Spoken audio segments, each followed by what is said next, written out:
Javier Kajika is a former First Wave Division agent who has joined forces with Arankina. When the government collapsed during the outbreak, he went rogue, and his loyalty now goes to whoever will feed his need for blood.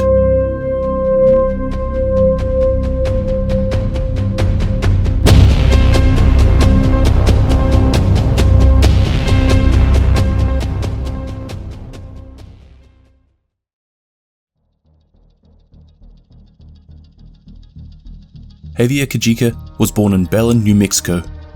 He was an operative of the Joint Special Operations Command, where he was a Black Ops hitman for the US government. Kajika was eventually recruited by the Strategic Homeland Division for his vast experience, tactical skills, and his resilience when under pressure. However, there were some questions regarding his psychological evaluation. Then we have Kajika. I don't know about this guy. What's not to know? He checks all the boxes. Army and Spec Ops background, strong work ethic, multiple decorations, and letters of recommendation. His psych eval is inconclusive. What does that even mean? It means we don't know what's going on inside his head. It means for all we know, a little pressure and he'll snap. Did you even read his reports? He's been through hell and back. If he's going to snap, he would have already. I'm just saying it's a risk. He could just be really good at hiding his flaws. Look, can we get a second opinion? I really don't want to throw this guy out on the whims of one psychologist. I'll take care of it. Regardless of the concerns, in the end, Kajika was selected as a division agent. Kajika was activated in New York City after the dollar flu outbreak to assist the JTF in maintaining control of the quarantine zone in Manhattan. Given his Black Ops experience, he was considered to be a true asset to the division's first wave. Although he had the utmost confidence that he and his fellow first wave agents would get the job done through any means necessary, he had some strong doubts about the JTF. So, what's the structure? The police, fire department, and National Guard have consolidated into the Joint Task Force. Effective immediately, the JTF will liaise with the division. They're inexperienced. Can we trust them to fall in line? There is no falling in line. They are the locals and we are the outsiders. Being local doesn't mean they'll make the right decisions. Emotional attachments cloud better judgment. Which is why we need to listen to what they have to say, get on their good side, and make sure the transition runs as smoothly as possible. It's no secret that the good people of New York have struggled to contain this thing. They care about this city. It's our job to support them and keep it from falling apart. We'll get the job done. But I'm not depending on people who are already starting to crack. When the operation failed and the government withdrew the JTF and started evacuating the quarantine zone, Kajika continued to work through, saving as many civilian lives as possible. However, he eventually found himself trapped by hostile forces while leading a group of civilians to safety. Kajika put an urgent request through to the JTF command. This is Javier Kajika. Rikers have overrun the building, requesting JTF support. Request denied. We can't hold them alone. We're falling back. You should too. What? We've called an evacuation order. We need to finish this. It's already in motion. Nothing left but a couple of stragglers. You can't just leave. It's over, Agent. I'm not having any more deaths on my conscience. I should have known you'd fuck us. If we stay, we're dead. If we leave, we're rogue. I'm sorry, Agent. There's nothing I can do. Over and out. Fuck! Kajika's request was denied. He was left with the decision to either stay and die, or escape, abandoning the civilians, in turn being marked as rogue by Isaac.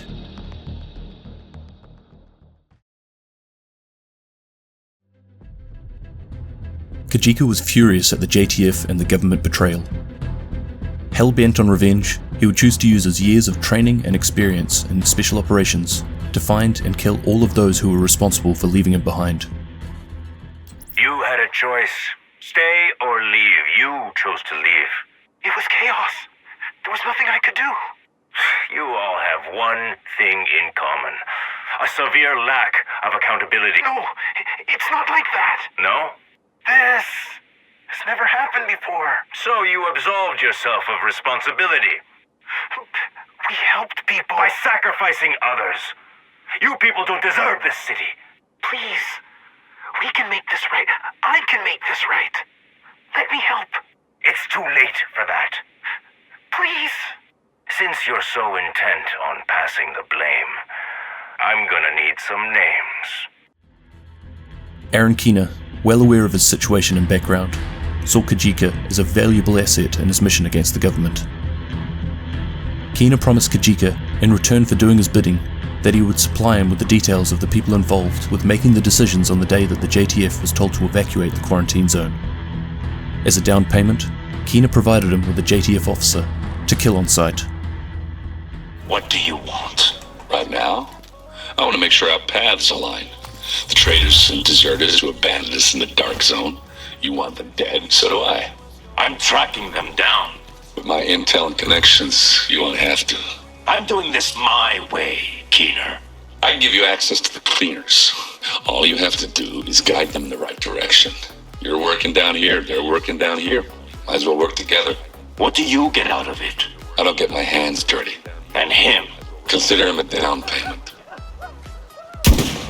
So, do we have a deal? Following on from this, Keener approached rogue agent Vivian Conley. He wanted Kajika to have access to the cleaners, so he could utilize them in his mission. You really want me to work with Kajika? It's not about what I want. It's about what we need. He's got resources we can exploit.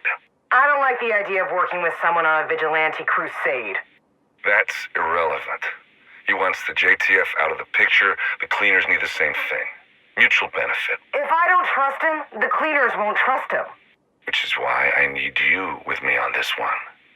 He's like you. He's dedicated. He's nothing like me. Look, Viv, we're so close to achieving what we've been talking about. With Kajika on board, we can finally make it happen. I trust him to deliver on his end. He will help us succeed. Fine. You vouch for him? He's your responsibility. Although apprehensive at first, Keener managed to persuade her. It wasn't particularly smooth sailing from here though. Kajika's mission and the methods towards achieving it clashed quite heavily with the way that the cleaners worked. He was repeatedly questioned after asking for their support, of which he would usually respond in threats. There's a JTF convoy heading to Battery Park. Are they infected? Does it matter? You think we do what we do for the hell of it? This shit takes a toll. They're treating the infected. We'll do what needs to be done, but on our terms. You have my name. I said on our terms. We're on damage control. We're not here to pick up your dry cleaning. This is non-negotiable. You should respect that.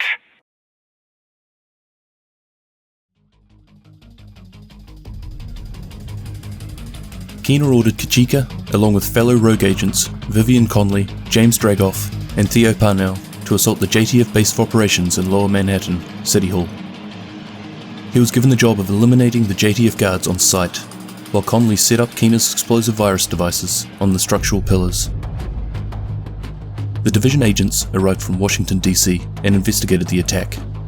While there, they found evidence pointing directly to Javier Kajika, along with his fellow rogue agent co-conspirators, which proved that they were the ones behind the attacks. After further investigation, it was determined that they were in fact working with Keener. Over the course of time, Kajika was tracked down and was found to be residing in the Battery Park district. Through the intel gathered by the peacekeepers, he was found to be located at Hugh Carey Tunnel. The division headed to the site and were greeted by a large group of cleaners. Kajika then taunted the agents by executing a hostage in front of them before disappearing into the compound. The division caught up with him again, but this time he had the company of the cleaners. After a quick assault, the division managed to dispatch the cleaners, but Kajika escaped further into the tunnels. The agents pursued, but their attention was drawn towards a cleaner operation to attack Haven using a huge drill called Nancy. So what do you think? It'll take some work, but I can get it back up and running. We'll need to get permission from Conley. Already granted. Apparently it was Kajika's idea. Then I'll have to get started right away. How long? How long will it take to get me 10 good engineers? Already done. And I'll need a backup crew to take care of any disturbances. Nancy's bound to attract some attention once she gets going. Nancy? Nancy gets us to where we need to go. You always gotta name your ride. Again, the division made short work of this operation, eliminating the cleaner guards and disabling the drill, Nancy. But this seemed to be Kajika's plan, to distract the agents while he prepared his defences. The Division and Kajika were to face off in a boiler room. Using the steam to his advantage, Kajika was able to force the agents into attacking under his terms.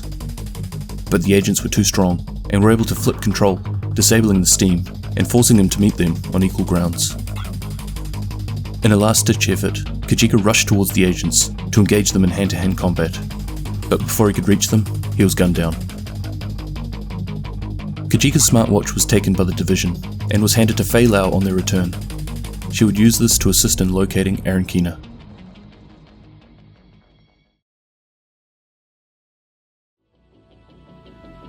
Javier Kajika was wise to what Keener was doing with the other rogue agents, manipulating them into doing his bidding. But because Keener was providing him with the intel that he needed to enact his revenge, he played along. Kajika's reasons for hating on the government were actually very similar to Keener's. Left behind while trying to rescue civilians, forced to make a choice between staying and dying or going rogue. The only difference being that Kajika just wanted revenge on those who made the calls, whereas Keener seems to just want to watch the world burn. Kajika's story is one of the more straightforward out of the 4 rogue agents that Keener brought on board. Although on paper he was more qualified based on his past and skill sets that he brought to the table, he seemed to be an odd choice based on his psych evaluation, and he's certainly not the first one that has managed to slip through the recruitment process, despite obvious potential to create issues in the future. Anyway, thank you very much for watching. I'm still missing a bit of intel on Dragoff and Conley, but I'll be getting these ones out very soon, so we can start discussing some of the more pressing questions, like, are the SHD really the good guys at this stage? Catch you in the next one. Cheers!